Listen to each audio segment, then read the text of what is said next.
jelaskan secara rinci dan kaitkan dengan ilmu matematika pada ayat berikut. Yang pertama yaitu ada surah An-Naba ayat 23. Alhamdulillahirrahmanirrahim. La nafina akhab, yang memiliki arti mereka tinggal di dalamnya berabad-abad lamanya.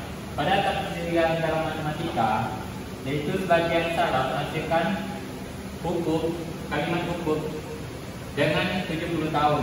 Ada yang mengatakan 80 tahun dan ada pula yang mengatakan 300 tahun. Yang seperti kita ketahui pada ayat-ayat yang lainnya, yaitu satu hari di akhirat sama dengan 1000 tahun di dunia. Dengan pendapat al-hukuk adalah 70 tahun, maka satu al-hukuk sama dengan 1000 tahun dikali 12 bulan dikali 30 hari dikali 70 tahun sama dengan 1000 tahun dikali 360 hari dikali 70 tahun. Dengan hasilnya kita mendapatkan yaitu 2.100 tahun.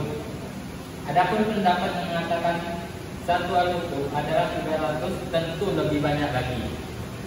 Baik, untuk soal selanjutnya yaitu surah Al-Kahfi ayat 19 yang memiliki arti, dan demikianlah kami bangunkan mereka agar di antara mereka saling bertanya.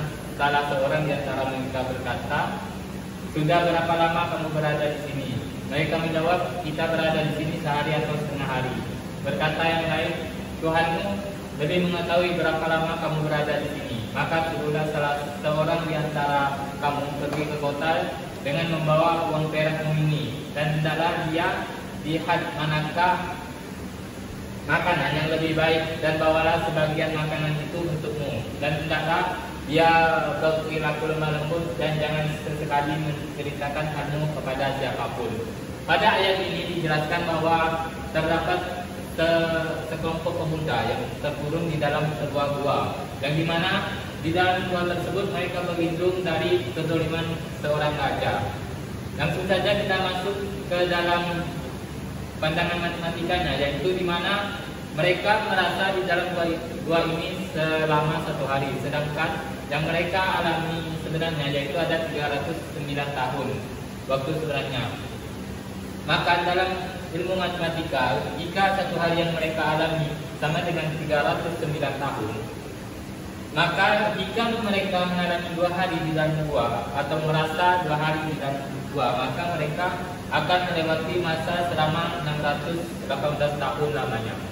Baik, lanjut kepada soal selanjutnya. Surah Al-Sajdah ayat 5 yang berbunyi A'udzubillahi minasyaitonir rajim.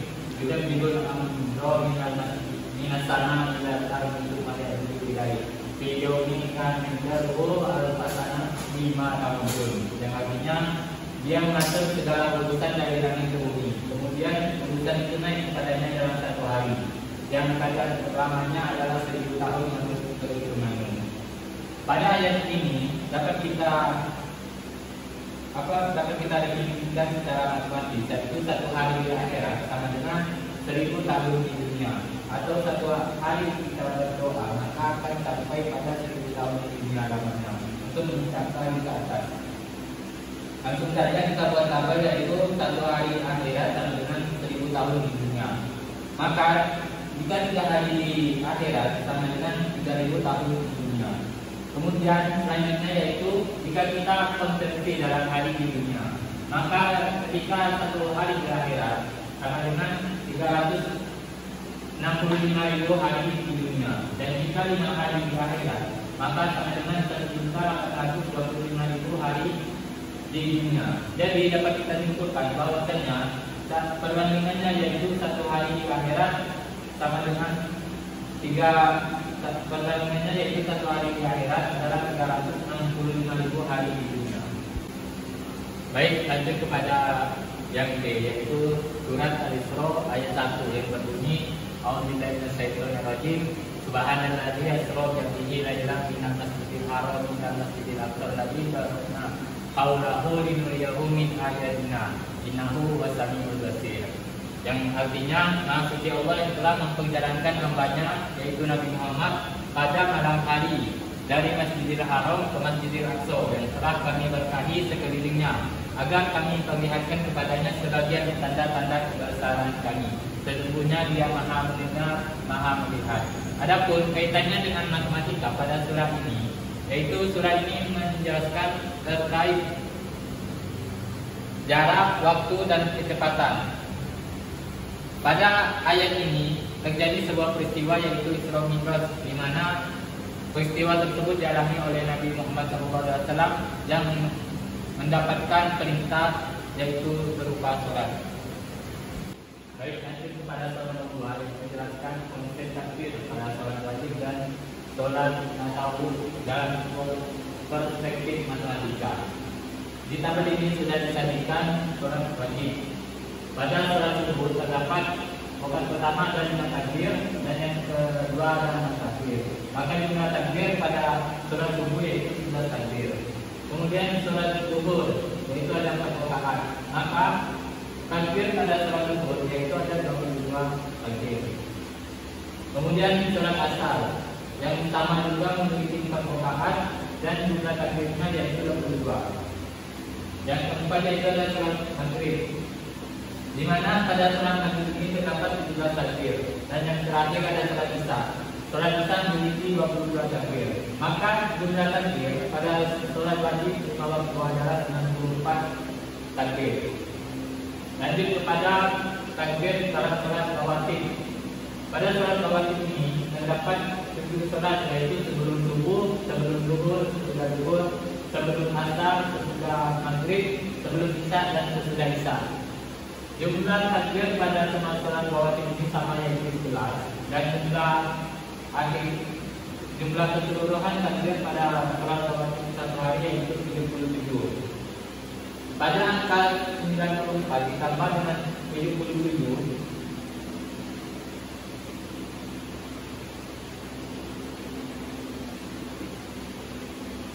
maka mendapatkan hasil yaitu 171 atau sama dengan 9 kali 19. Di sini kita mendapatkan bilangan prima yaitu bilangan spesial, yaitu di mana 9 ini merupakan bacaan kalimat tasawuf pada sholat, dan 19 adalah jumlah huruf pada bacaan bismillah atau basmalah. Baik, lanjut pada sholat nomor 3 yaitu jelaskan bilangan-bilangan pada sholat nafilah. Di sini terdapat 12 sholat, yaitu sholat tahajud iftitah yang terdiri dari 2 rakaat, 1 syahadat dan 11 takbir. Kemudian yang kedua yaitu ada sholat tahajud, di mana sholat tahajud ini memiliki 10 rakaat, 5 syahadat dan 55 takbir. Kemudian yang ketiga ada sholat duha. Sholat duha memiliki 8 rakaat, 4 syahadat dan 45 takbir. Kemudian ada sholat syukur wudhu yang terdiri dari 12 rakaat, 6 syahadat dan 66 takbir. Kemudian yang kelima ada sholat tarawih Ramadan atau mutlak, yaitu terdiri dari 12 rakaat, 6 syahadat dan 66 takbir. Yang keenam ada sholat rawatib muakkadah yang terdiri dari 6 rakaat, 3 syahadat dan 33 takbir. Kemudian yang ketujuh ada sholat tahiyatul masjid, yaitu terdiri dari 10 rakaat, 5 syahadat dan 55 takbir. Yang kedelapan ada sholat awabin yang terdiri dari 6 rakaat, 3 syahadat dan 33 takbir. Yang kesembilan ada sholat tasbih yang terdiri dari 4 rakaat, 2 syahadat dan 22 takbir. Yang ke-10 ada sholat taubat, yang mana sholat taubat ini terdiri dari 2 rakaat, 1 syahadat dan 11 takbir. Yang ke-11 ada sholat hajat yang terdiri dari 2 rakaat, 1 syahadat dan 11 takbir. Dan yang terakhir yaitu ada sholat istikharah yang berjumlah 2 rakaat, 1 syahadat dan 11 takbir. Adapun jumlah dari seluruh rakaat yaitu berjumlah 76 rakaat, dan untuk syahadat berjumlah 38, dan untuk takbirnya berjumlah 418. Maka dapat kita mendapatkan rumus yaitu N dikali 19. Untuk rakaatnya yaitu 4 kali 19, untuk syahadatnya yaitu 2 dikali 19, dan untuk takbirnya 22 kali 19. Selanjutnya yaitu jika sholat ini dihitung untuk masa 1 tahun, pada kalender Hijriah atau Qamariyah, maka masing-masing jumlah rakaat nafilah yaitu berjumlah 2664 atau sama dengan 1419 dikali 19. Jumlah yang kedua yaitu jumlah syahadat nafilah. Pada sholat nafilah yaitu terdapat 13.452 atau sama dengan 708 kali 19. Dan yang selanjutnya yaitu adalah takbir pada sholat nafilah yang berjumlah 157.972 atau sama dengan 7.788 dikali 19. Adapun bilangan-bilangan yang terdapat pada sholat nafilah ini yaitu pertama ada bilangan genap, bilangan ganjil, bilangan prima, dan bilangan caca. Baik, lanjut kepada nomor 4 yaitu jelaskan angka 53 tentang mi'raj Nabi Muhammad SAW. Seperti yang kita ketahui, Isra Mi'raj merupakan sebuah peristiwa yang monumental dalam perjalanan Nabi Muhammad SAW dan berlangsung pada 621 Masehi saat beliau berusia 53 tahun atau sekitar 13 tahun dari usia kenabian. Maka dari itu, angka 53 merupakan usia Nabi Muhammad SAW saat melakukan Mi'raj. Adapun pada angka 53 ini terdapat bilangan. Yang terdapat dua angka. Yang pertama yaitu ada angka 5, yang dimana angka 5 ini menunjukkan jumlah sholat wajib dalam satu hari, yaitu perintah langsung dari Allah SWT kepada hambanya untuk melaksanakan sholat 5 waktu. Kemudian yang kedua yaitu adalah angka 3, yang dimana angka 3 ini merupakan jumlah bacaan saat ruku, sujud, dan merupakan 3 kali saat duduk yang harus dilakukan, sunnah yang harus dilakukan saat duduk. Mungkin hanya ini yang dapat saya sampaikan. Kurang lebihnya mohon maaf. Assalamualaikum warahmatullahi wabarakatuh.